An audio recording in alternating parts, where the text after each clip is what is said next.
Halo semuanya, perkenalkan nama kakak Claudia Desintan Mujur, biasa dipanggil Claudia. Di sini, kakak akan membahas tentang sistem gerak manusia. Setiap makhluk hidup pasti dapat bergerak. Contohnya yaitu manusia yang dapat bergerak bebas sesuai keinginannya. Apakah teman-teman tahu apa yang membuat manusia dapat bergerak bebas? Tentu saja karena manusia memiliki sistem gerak yang tersusun atas tulang atau kerangka, sendi, dan otot. Tulang termasuk alat gerak pasif, sedangkan otot termasuk alat gerak aktif. Nah, di sini teman-teman, kakak akan menjelaskan tentang sistem rangka. Rangka merupakan kumpulan tulang, tersusun dari 206 tulang yang berbeda sifat, bentuk, dan letaknya. Tulang mempunyai fungsi utama sebagai alat gerak pasif, artinya tulang hanya dapat bergerak atau bekerja apabila ada bantuan dari otot. Jadi, tulang kita tidak akan bisa bergerak tanpa adanya otot. Apa aja sih fungsi tulang? Tulang memiliki beberapa fungsi. Yang pertama, tulang berfungsi memberikan bentuk tubuh. Kedua, menahan dan menegakkan tubuh manusia. Yang ketiga, tempat melekatnya otot. Yang keempat, berfungsi sebagai alat gerak pasif.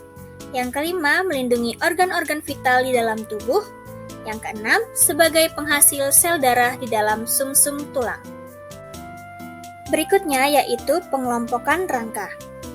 Pada dasarnya, rangka tubuh manusia digolongkan menjadi dua kelompok tulang, yaitu rangka aksial dan rangka apendikuler. Yang pertama, rangka aksial. Rangka aksial adalah rangka pada sumbu tubuh yang memiliki 80 tulang meliputi tulang tengkorak, tulang belakang, tulang dada, tulang rusuk, dan tulang gelang. Kemudian, yang kedua ada rangka apendikuler. Rangka apendikuler adalah rangka pelengkap yang berperan sebagai anggota gerak tubuh yang terdiri dari tulang-tulang anggota gerak atas dan tulang-tulang anggota gerak bawah. Terdapat 126 tulang meliputi tulang bahu, tulang tangan, telapak tangan, tulang panggul, tungkai, dan telapak kaki. Ini dia gambar rangka aksial dan rangka apendikuler. Yang pertama ada rangka aksial, di sini ada tengkorak, tulang dada, tulang belakang, tulang rusuk, dan tulang gelang. Kemudian yang rangka apendikuler, ada tulang bahu, tulang tangan, tulang panggul, telapak tangan, tungkai, dan telapak kaki. Yang pertama, tulang pipa. Tulang pipa adalah jenis tulang yang berbentuk tabung dengan struktur yang keras, padat, dan kuat. Tulang pipa juga disebut tulang panjang karena bentuknya lebih panjang daripada lebar tulang. Contoh tulang pipa yaitu tulang lengan atas, ruas tulang jari, dan tulang paha. Yang kedua adalah tulang pipih. Tulang pipih berfungsi sebagai pelindung atau penguat. Di bagian dalam terdapat sumsum merah sebagai tempat pembuatan sel-sel darah merah dan putih. Ada beberapa contoh tulang pipih, tulang rusuk, tulang dada, dan tulang belikat. Dan yang ketiga, ada tulang pendek. Tulang pendek tidak berongga dan bersifat pejal, mengandung sumsum tulang merah, dan karena bentuknya yang pendek, tulang biasanya bergerombol dan membentuk ruas-ruas tulang. Contohnya pada tulang pergelangan tangan, tulang pergelangan kaki, dan ruas-ruas tulang belakang.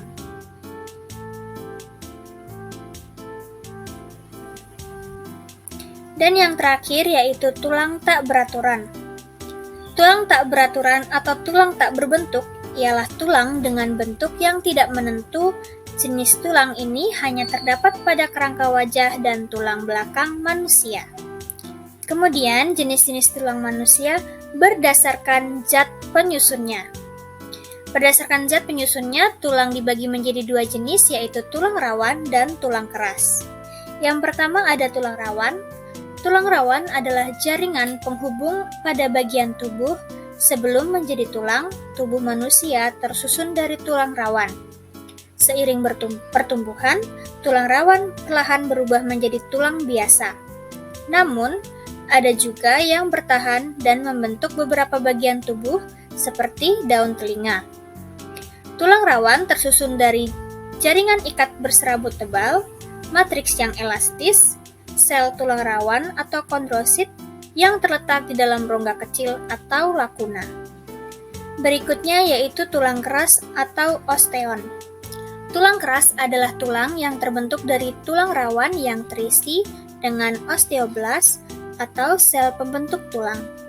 Tulang keras disebut juga dengan osteon, yaitu jenis jaringan ikat khusus yang fungsinya sebagai penyokong tubuh. Ada beberapa jenis tulang keras, yaitu tulang kompak, terdapat sistem Havertz mengandung zat kapur, fosfat, dan serabut kolagen. Lalu yang kedua ada tulang spons, tidak terdapat cis Havertz, mengandung sumsum tulang dan sel lemak. Sebanyak 80% tulang dalam tubuh dibentuk oleh tulang keras, diantaranya hasta, lengan atas, ruas jari tangan, jari kaki, betis, paha, selangkang, dan telapak tangan, dan lain sebagainya. Tadi kita sudah membahas tentang pengelompokan rangka. Sekarang kita akan membahas tentang susunan tulang. Susunan tulang terbagi lagi menjadi 3 kelompok, yaitu tulang tengkorak, tulang badan, dan tulang anggota gerak. Pengelompokan yang pertama yaitu tulang tengkorak. Tulang tengkorak tersusun atas tulang pipih. Pada tulang tengkorak dibagi menjadi 2 bagian, yaitu bagian muka dan bagian kepala. Pengelompokan yang kedua yaitu tulang badan. Tulang badan tersusun atas tulang belakang, tulang dada, dan tulang rusuk. Tulang belakang berfungsi menguatkan dan menyeimbangkan tubuh saat berdiri. Tulang belakang terdiri atas 7 ruas tulang belakang, 12 ruas tulang punggung, 5 ruas tulang pinggang, 5 ruas tulang kelangkang, dan 4 ruas tulang ekor. Kemudian tulang dada dan rusuk berfungsi melindungi organ jantung dan paru-paru dari gesekan. Terdiri dari 7 pasang rusuk sejati, tulang dada hulu, tulang dada badan, tulang dada taju pedang, dan 3 pasang rusuk palsu.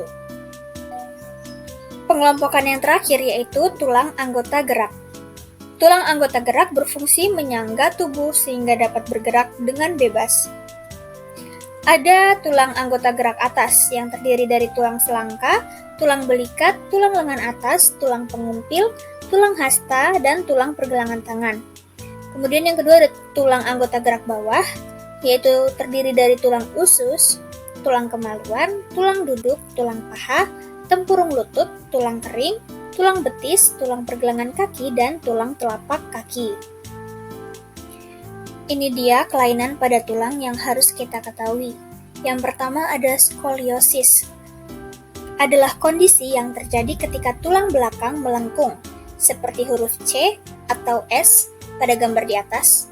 Kelainan ini lebih sering ditemukan pada anak-anak sebelum masa pubertas, yaitu sekitar usia 10-15 tahun. Adik-adik harus hati-hati ya. Kemudian ada lordosis, yaitu tulang belakang bengkok ke depan. Kelainan ini menyebabkan dada menjadi membusung. Lalu yang ketiga ada kifosis, yaitu tulang belakang bengkok ke belakang. Kelainan ini menyebabkan badan menjadi membungkuk. Itu dia penjelasan singkat tentang sistem rangka. Semoga adik-adik dapat memahami penjelasan dari kakak.